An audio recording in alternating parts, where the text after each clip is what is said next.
l'église attractionnelle est aussi extrationnelle. On prend les gens là, on les met ici.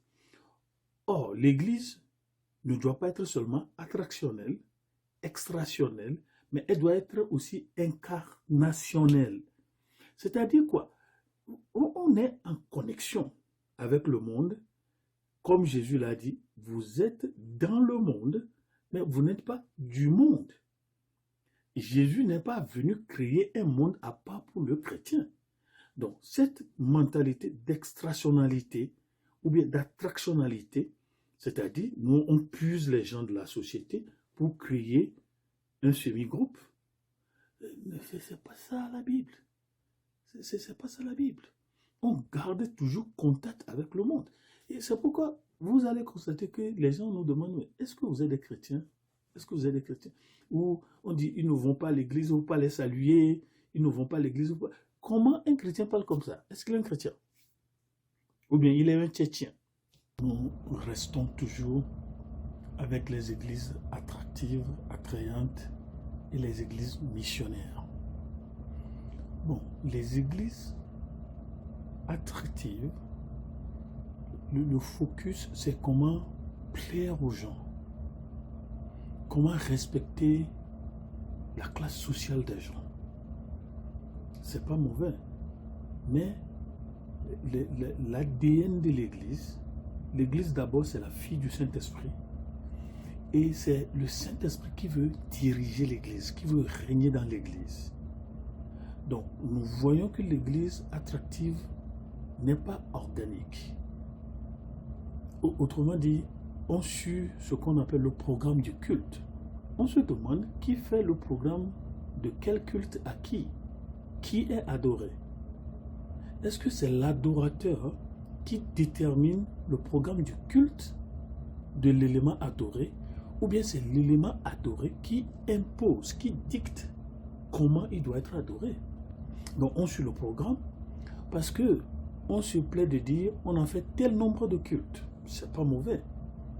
Mais l'église attractive peut perdre la semence organique d'une église, c'est-à-dire où tout le monde est respecté, il n'y a pas de place privilégiée, on reconnaît que tout ce qu'on fait est sacré. Tout ce qu'on fait est sacré.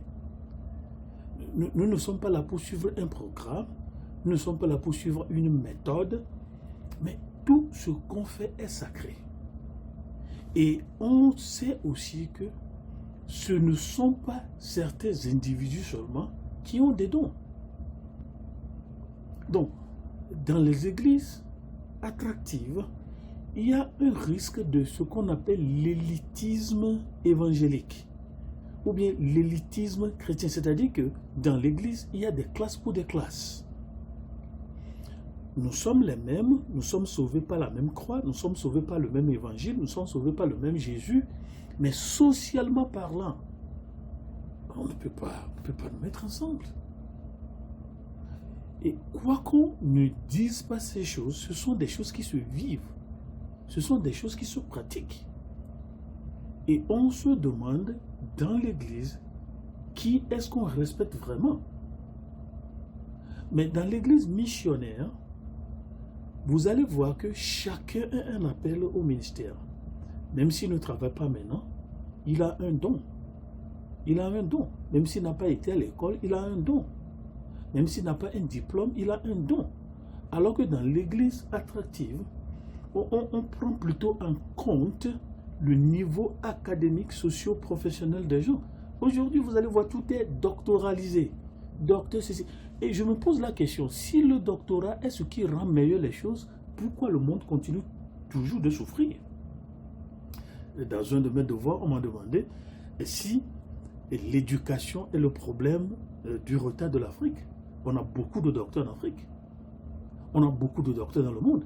Mais vous allez voir que, à l'instar des progrès socio-technologiques, nanotechnologiques, la morale n'évolue pas. Donc, le danger des églises attrayantes ou attractives, c'est qu'on l'humain prend le dessus. Même si tout ce qu'on fait, on le dit au nom de Jésus. Et si lorsque les membres de l'église missionnaire vont dans la société, vont dans la vie active, dans leur vécu quotidien, partout où ils sont, c'est un lieu, c'est un centre de mission, c'est un terrain de mission pour eux. Le marché est un terrain de mission. Le lieu de travail, c'est un terrain de mission. Ce n'est pas seulement quelque part où je vais, je viens, parce que c'est mon gagne-pain. Donc, dans les églises attractives, il y a ce que nous appelons entertained people. On amuse les gens, on satisfait les gens, on plaît les gens. Mais dans les églises missionnaires, the people are empowered. On rend les gens puissants, on reconnaît le don que l'Esprit leur a donné et on crée des canevas, on crée des opportunités pour que chacun puisse exercer le don qu'il a reçu du propriétaire et du Père de l'Église, qui est Jésus. Donc, dans une église missionnaire, in principe, partout où nous sommes, devient un appel sacré. Notre lieu de travail devient un appel sacré. C'est-à-dire, le travail que vous faites maintenant, Dieu vous a appelé à ce travail. Et c'est ici aussi le lieu de corriger certaines choses que les pasteurs disent. C'est moi qui suis appelé, les autres ne sont pas appelés, c'est faux. C'est faux. Nous sommes tous appelés à divers services. Vous êtes appelés, le professionnel aussi est appelé à faire sa profession pour apporter de la nourriture. Vous êtes lévite, mais la population est appelée à faire le miel et le lait pour qu'on puisse amener des vivres dans la maison de l'Éternel. Ils sont appelés aussi à cela. Il faut corriger cela. Donc, l'agent baptisation de l'appel de Dieu. C'est-à-dire que si on ne travaille pas à temps plein, on n'est pas appelé de Dieu. Ce sont des choses erronées. Et c'est pourquoi l'on ne parle pas de la vocation dans l'Église. C'est-à-dire un travail parallèle. Bon, ce n'est pas quelque chose qu'on recommande, mais voilà certaines choses qu'on comprend que dans l'Église missionnaire, les membres sont une armée de chrétiens ordinaires qui ont été empowered, qui ont été rendus puissants par le Seigneur Jésus-Christ. Ce n'est pas le niveau social de la personne qui rend la personne puissante. Et vous allez voir, tout ce qu'on appelle nos comités, je me plais de leur poser la question. Pourquoi est-ce que vous n'avez pas des pauvres dans les comités des églises? Est-ce que vous avez une fois vu que pour faire un comité, on dit qui n'a jamais commis l'adultère? Qui n'a jamais commis la fornication? Voilà des gens qu'il faut utiliser pour faire les comités, mais les pasteurs qui disent qu'ils sont appelés cherchent des gens qui ont un statut social achalandé. Ça rapporte de l'argent.